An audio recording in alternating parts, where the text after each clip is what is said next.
Hello everyone. So today we will understand one more basic thing about the Maulik Siddhant part of Ashtang Hriday, and that is Sapt Kalpanaएं. So what is सप्त कल्पनाएं? और सबसे पहले जानेंगे कि कल्पना क्या होती है। ठीक है। सप्त मतलब सेवन और कल्पनाएं ये वर्ड बना है कल्पना से। तो कल्पना का शाब्दिक अर्थ क्या होगा? अगर ले मैन के लैंग्वेज में बोले तो कल्पना का मतलब हो गया इमेजिनेशन। व्हाट? इमेजिनेशन और थॉट। तो ये तो बेसिक चीज़ हो गई। ठीक। तो कल्पना वर्ड आ कहाँ से रहा है, क्या है इसमें, उसके बाद इसको कितनी होती हैं, तो सात होती हैं, तो क्लियर हो गया। ठीक है। याद कैसे रखना है, फिर समझना है, ट्रिक यूज़ करनी है, तो ये सब चीज़ें हम लोग को पढ़नी है आज। तो कल्पना कहीं भी किसी मूल संहिता में यूज़ नहीं हुई है। मूल संहिता मतलब कि प्रॉपर, जैसे अष्टांग हो गया, ठीक, या सुश्रुत संहिता हो गई, या फिर चरक संहिता हो गई, इसमें कहीं भी कल्पना नहीं है। बाद में कुछ आचार्यों ने, ठीक है, हमारी इजी अंडरस्टैंडिंग के लिए कल्पनाओं का यूज़ किया है। किस लिए यूज़ किया है? जिससे कि हम उसको सही से समझ पाएँ। ठीक है, शास्त्र को पूरी तरीके से समझ पाएँ, इसलिए कल्पनाओं का प्रयोग किया गया है। ठीक। और बुकिश लैंग्वेज में जो लिखा है कल्पना का मतलब, वो ये लिखा है कि आसानी से विषय को समझने की विधि। कल्पना का क्या मतलब हो गया? आसानी से विषय को समझने की विधि। विधि मतलब टेक्निक, विषय मतलब सब्जेक्ट। मतलब अगर इंग्लिश में बोलूँ तो क्या बोल सकते हैं? Anything that could help us to understand any concept can be known as a kalpana. ठीक है। Anything that can be used to understand the subject can be called as kalpana. Okay. तो आचार्य अरुण दत्त ने, आचार्य अरुण दत्त ने सात कल्पनाएं दी थी। ठीक है। सात कल्पनाएं आचार्य अरुण दत्त ने दी थी। तो हम लोगों को पहले वही समझनी है कि क्या होती हैं और कितनी होती हैं। तो सात होती हैं। अब कौन कौन सी होती हैं? तो सेवन कल्पनाएं ये हैं। मैं लिख दे रहा हूँ, लिख दूंगा, फिर उसके बाद ट्रिक बताऊंगा।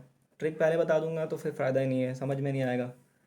ठीक। पहली हो गई आपकी प्रधानस्य कल्पना।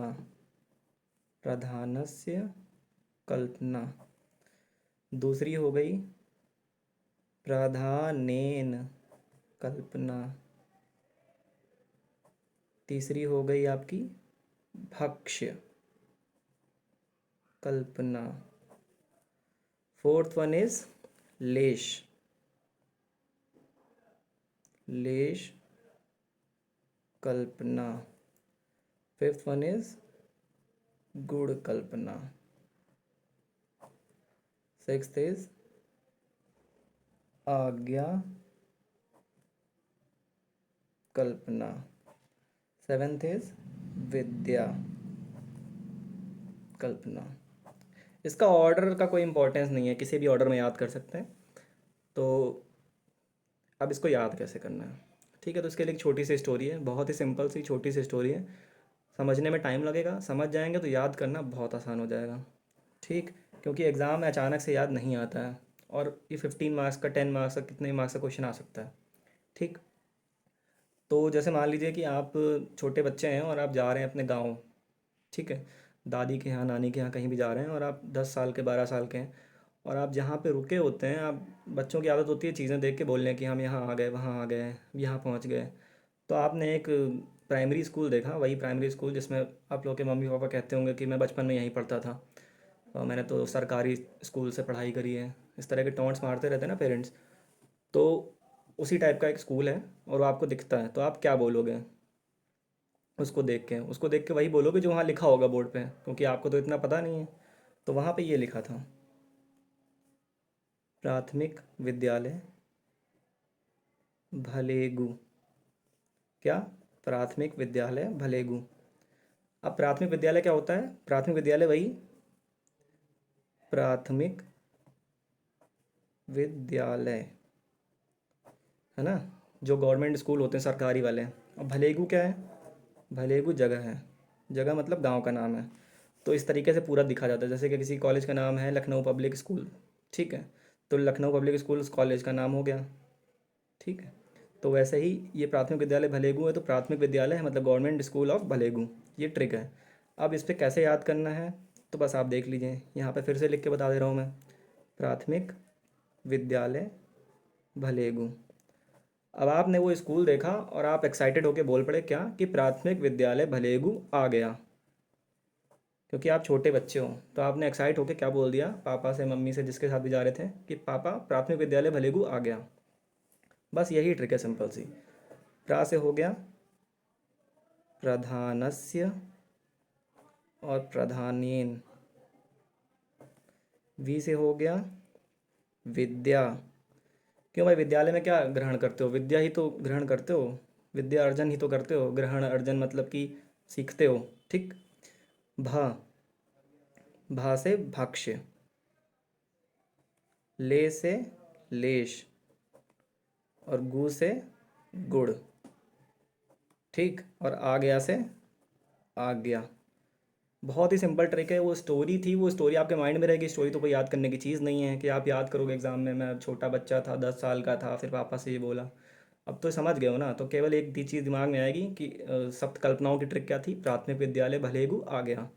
तो प्राथमिक विद्यालय भलेगू आ गया आपने लिखा जैसा ही माइंड में अपने, वैसे ही प्रा से प्रधानस्य और प्रधानेन, वी से विद्या, भ से भक्ष्य, ले से लेश, गु से गुड़ और आ गया से आज्ञा। एकदम सिंपल है।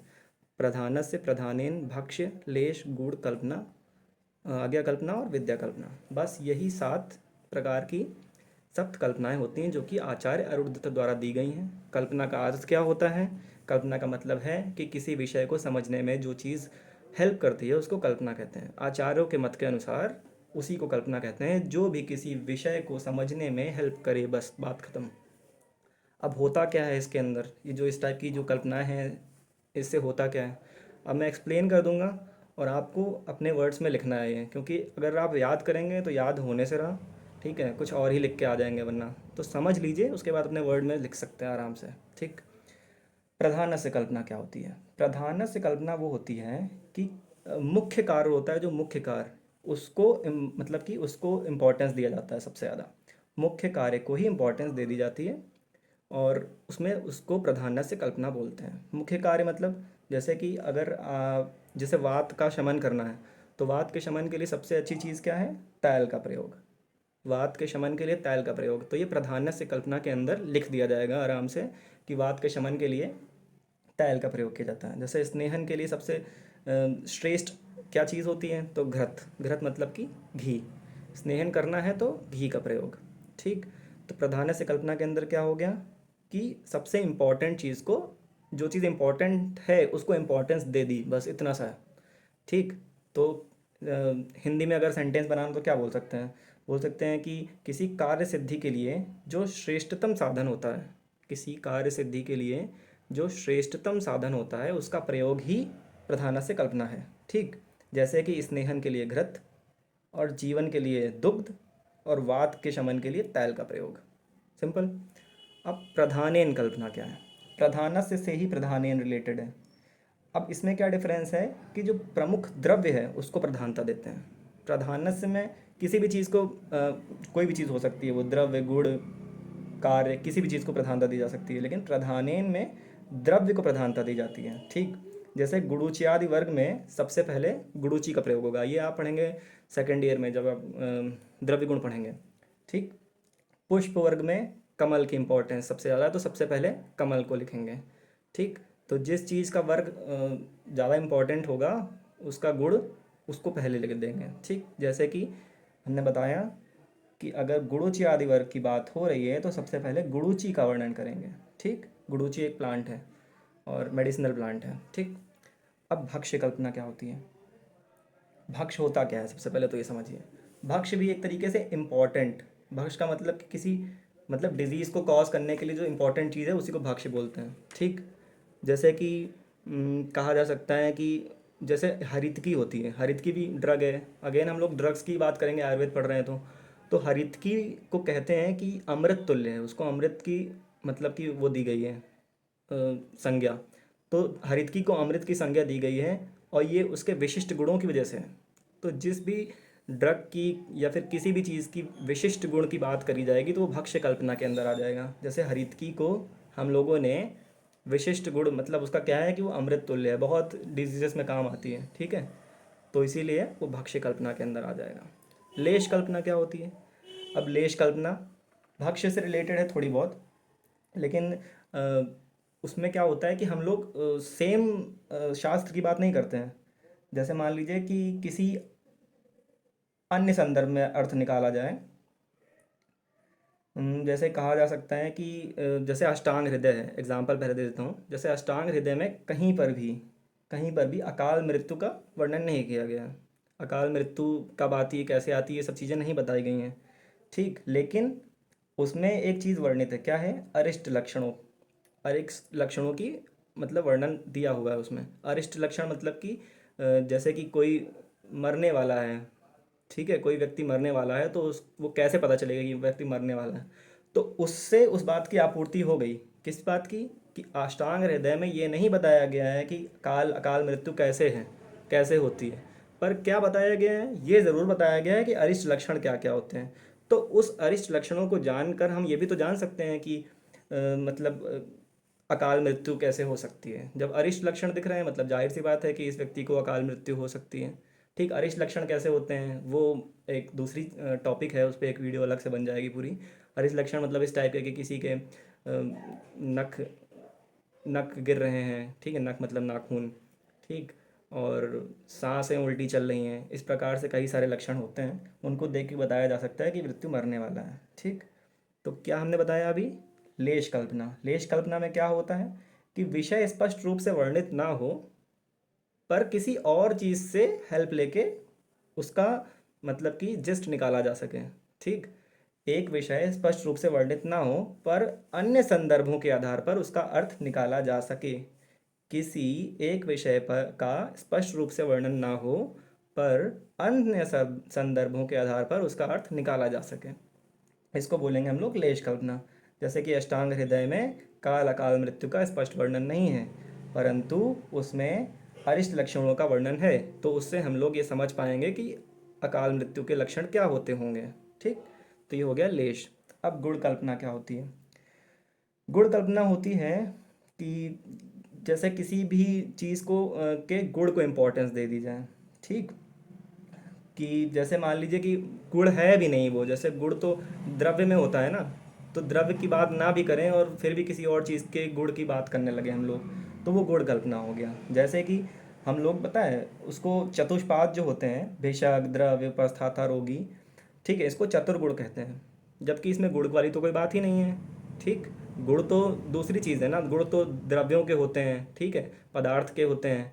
लेकिन इन चीज़ों के तो गुण प्रैक्टिकली तो नहीं है ना कोई भी, लेकिन उनको भी हम लोगों ने चतुर्गुण कहा है। ठीक, किसको? चतुष्पाद को, भिषक द्रव्य उपस्थाता और रोगी।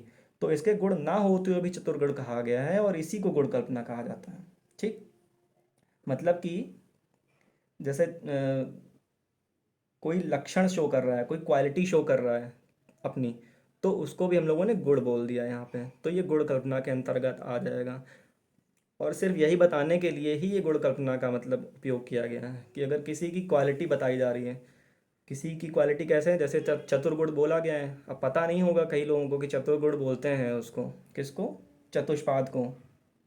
चिकित्सा के चतुष्पाद भिषक द्रव्य उपस्थाता और रोगी होते हैं, उनको चतुर्गुण भी कहा गया है। तो वो जो चतुर्गुण है वो किस वजह से है? वो इसी वजह से है क्योंकि गुण ना होते हुए भी उसको गुण की संज्ञा दे दी गई है। ठीक, अब आज्ञा कल्पना। आज्ञा कल्पना एकदम सिंपल सी चीज़ है कि कोई चीज़ बस बताई गई है वेदों में पुराणों में, उसको हम लोग मान ले रहे हैं। जैसे पापा कहते हैं कि ये काम करना है तो वो करना है, तो आज्ञा कल्पना के अंतर्गत आ जाता है। जैसे सुबह उठना है, प्रातःकाल उठना चाहिए, वो अच्छा होता है। ठीक है, तो उसका कोई खास एक्सप्लेनेशन ना दिया जाए और बस कह दिया जाए कि उठना चाहिए, तो वो क्या हो जाएगी? आज्ञा कल्पना हो जाएगी।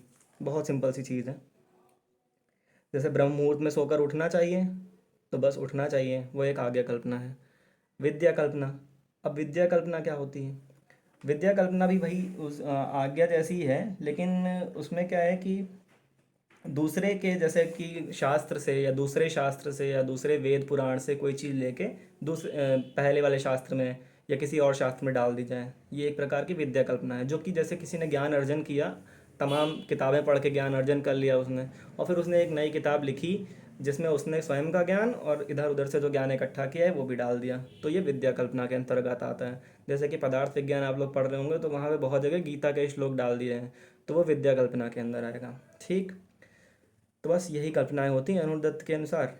प्रधानस्य प्रधानेन भक्ष्य लेश गुण आज्ञा और विद्या कल्पना। इसके अतिरिक्त तीन कल्पनाएं और होती हैं जो कि आचार्य अणुदत्त ने नहीं बताई हैं। किसने बताई हैं? तंत्र युक्ति में बताई गई हैं। तंत्र युक्ति में किसने बताई हैं? तंत्र युक्ति लिखी किसने है? तंत्र युक्ति शंकर शर्मा आचार्य ने लिखी है। तो जो शंकर शर्मा आचार्य ने तंत्र युक्ति लिखी है, तंत्र युक्ति, ये भी एक प्रकार का ग्रंथ है। उसके अंदर तीन और कल्पनाएं बताई हैं: इंगित कल्पना, विभव कल्पना और भक्ति कल्पना। कौन सी? इंगित, विभव और भक्ति। ठीक, अब आचार्य जो शर्मा जी थे, ये क्या नाम था इनका? शंकर शर्मा। तो आचार्य शंकर शर्मा ने तंत्र युक्ति लिखी थी, इन्होंने भी 7 ही माने थे कल्पनाएं, पर ये 7 कौन कौन सी थीं? ये 3 थीं और यही वाली 4 और थीं। कौन कौन सी 4 थीं? प्रधान कल्पना थी, जिस पर टिक लगा रहा हूँ वो होगी। प्रधान, प्रधानस्य की जगह प्रधान कल्पना थी, गुण कल्पना थी, लेश कल्पना थी, और भक्त कल्पना थी। भक्ति तो इसमें है ऑलरेडी। आज्ञा कल्पना थी। बस यही, प्रधान कल्पना, लेश कल्पना, गुण कल्पना, आज्ञा कल्पना, और उसके अतिरिक्त ये 3 कल्पनाएं और थीं। ठीक, तो अरुण दत्त का ही इम्पोर्टेंट है, याद रखना। पर इसके अतिरिक्त जो शंकर शर्मा आचार्य ने दी थी, उन्होंने भी 7 ही दी थी, पर उसमें उन्होंने 3 अलग दी थी। इन चारों, इनमें से 4 ली थी और 3 उन्होंने स्वयं की दी थी। तो जो 3 स्वयं की उन्होंने दी थी उनका नाम क्या था? इंगित कल्पना, विभव कल्पना और भक्ति कल्पना। इंगित कल्पना क्या होती है? इंगित कल्पना एकदम सेम टू सेम किसकी जैसी होगी? विद्या कल्पना के समान। विद्या कल्पना के में क्या होता है कि हम लोगों ने जो ज्ञान अर्जन किया है उसी के बेसिस पे हम लोगों ने मतलब कि एक नई बुक लिखी है और उसमें बहुत सारी चीज़ें डाल दी हैं। तो वैसे ही इंगित कल्पना भी होती है, पर इसमें क्या होता है कि और ज़्यादा एक्सप्लेन करते हैं। ठीक है, केवल उसको वर्णित नहीं कर दिया, उसको और ज़्यादा एक्सप्लेन करके उसको एक्सप्लेन इस बेसिस पे किया कि ये कितना ज़्यादा लाभदायक है, कितना ज़्यादा लाभकारी है, इस प्रकार से इसको मतलब एक्सप्लेन किया अपने शास्त्र में। विभव कल्पना क्या होता है कि विभव कल्पना का मतलब भी यही है कि ऑलरेडी एक्सप्लेन कर चुके हैं उसको, पर टाइम के साथ जब वो चीज़ पुरानी हो गई तो उसको फिर से एक्सप्लेन कर दिया। ये भी एक प्रकार से सेम वैसा ही है इंगित कल्पना के जैसा, कि कोई शास्त्र में बहुत पहले कोई चीज़ उल्लेख किया गया है और उसको फिर से उन्होंने उल्लेख कर दिया दोबारा से, तो ये विभव कल्पना होगी। विभव मतलब होता नहीं है कि फिर से रीबर्थ किसी चीज़ का हो। और भक्ति कल्पना, कल्पना ये है कि विषय विशेष पे मतलब कि उन्होंने लिखा हो, जैसे कि चरक संहिता में काय चिकित्सा पे ज़्यादा ध्यान दिया गया है, सुश्रुत संहिता में शल्य चिकित्सा का ज़्यादा अच्छे से वर्णन है। तो विषय विशेष पर जब चीज़ लिखी जाती है तो वो भक्ति कल्पना के अंतर्गत आ जाती है। विषय विशेष का मतलब किसी पर्टिकुलर टॉपिक को ज़्यादा एग्जैगरेट करके, ज़्यादा अच्छे से समझा के जब लिखा जाता है तो वो भक्ति कल्पना के अंतर्गत आ जाती है। जैसे कि चरक संहिता में काय चिकित्सा और सुश्रुत संहिता में शल्य चिकित्सा। चरक संहिता में काय चिकित्सा और सुश्रुत में शल्य, ये आ गया आपका भक्ति में। ठीक, तो बस यही है सप्त कल्पनाएँ। इसमें मेन चीज़ है कि कल्पना होती क्या है, इमेजिनेशन और थॉट, जिसको आसानी से समझा जा सके। और आचार्य अरुण दत्त के अनुसार इम्पॉर्टेंट है, 7 होती हैं: प्राथमिक विद्यालय भले गुट्रिक है। बस इतना सा पढ़ना है आप लोगों को, और आगे कोई डाउट्स हो तो पूछ लीजिएगा। Thank you so much.